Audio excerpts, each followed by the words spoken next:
Vampires have become so soft on screen in recent years. How much pride do you take in restoring their ruthlessness to the screen? Well, I don't know if it's pride, but I've been dreaming of these vampires since I was a teenager. I collect and know a lot of lore and vampiric lore, not fiction. I read all the fiction, but I collected lore. When I was a child in the 1970s, it was an explosion of myth reevaluation, occultism, post-hippie occultism recuperation. People were reevaluating Charles Fort. Colin Wilson was coming out with beautiful essays about not only the outsider, but fringe science and paranormal. You have Jacques Vergier in France, Hynek with the UFOs, blah, blah, blah. And there was a real interest in, there was a book called Passport to the Supernatural by Bernard Sherwood that collected lore from India, the Middle East, the Far East, Europe, the Americas about vampirism. And that was my first time when I started realizing how the vampire that interested me was not the vampire that was romantic, but the hollow corpse that was inhabited by an unholy will. And the strigoi, particularly in Eastern Europe, every time the body was possessed, it would resurrect and go and drink the blood of the family first, and then would propagate the disease all over the world. And I was fascinated by many of the Eastern European lore, like for example, laws about cemetery, not disinterring corpses and all that, came out of a vampiric plate in Europe that was called the Shroud Eaters. The Shroud Eaters, great name. And it was because the corpses foamed a bloody discharge full of bacteria that ate the shroud, and when they opened the coffins, they saw the teeth, and they thought the corpses got up and ate people through the shroud. And I've been fascinated by fringe vampiric lore, mythology. I read Don Agustin Calmet, Montague Summers, every single essay ever done on vampiric folklore and genealogy. So that's my interest. I don't want to prove anyone wrong. The vampire, when it was birthed by John W. Polidori in the English language, with the story of the vampire, he was birthed as a romantic hero and a monster at the same time. So either obsession is correct, but no one's doing the brutal vampire. So I said I wanted to do it because it's what fascinates me, And I've been a very morbid, biologically obsessed kid. The two things that I read complete the first time in my life, my father had an art encyclopedia and a family medicine encyclopedia. And I read them both back to back, complete a couple of times. And at age 7, I thought I had every disease known to man. I thought I had trichinosis, neuralgia, I thought I had constipation, cancer, everything. I was sure I was going to die. But what happened is I became biologically obsessed, morbidly obsessed. So that shows in my work. I'm a biologically perverse guy.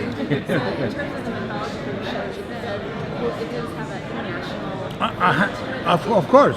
I mean, concretely, the monsters and the whole biological thing is my thing.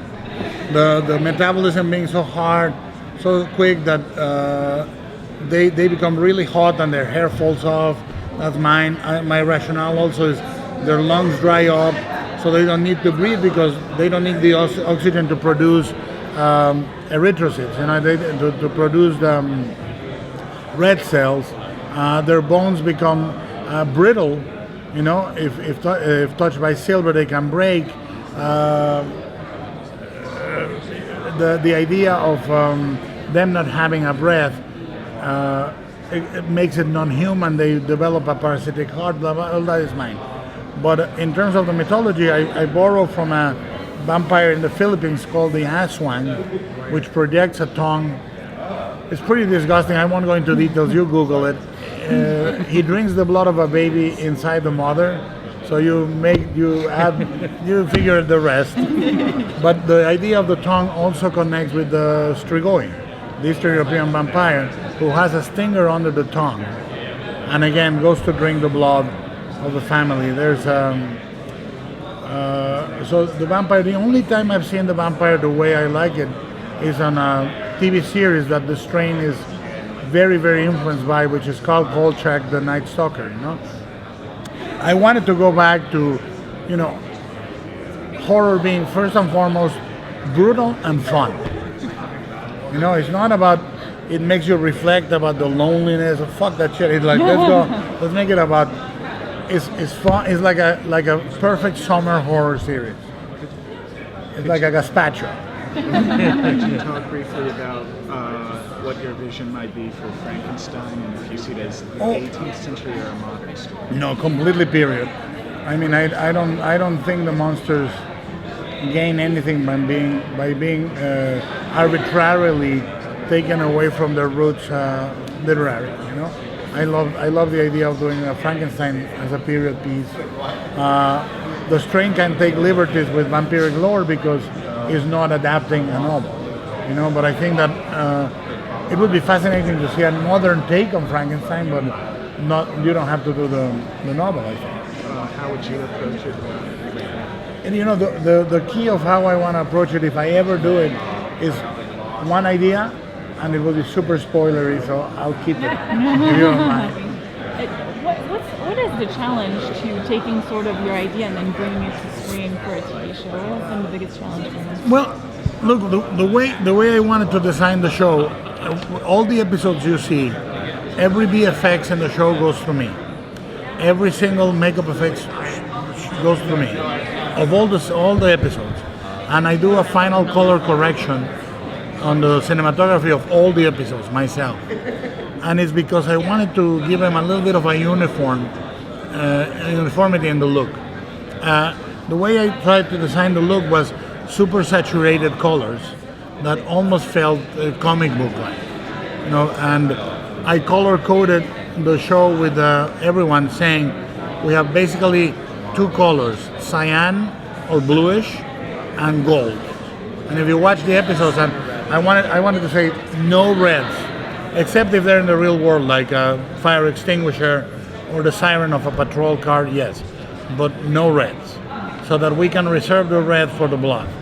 And that way we have a very stringent color code, and even if you don't notice it, the show has a style, you know. And that's the first thing. The second thing I tried to do was to give it a cinematic look and give it scope. We did it for the budget, we did it for the schedule, but we wanted to make it ambitious. So those were the challenges, to try to do spectacle and big effects, big visual effects within the budget and the schedule.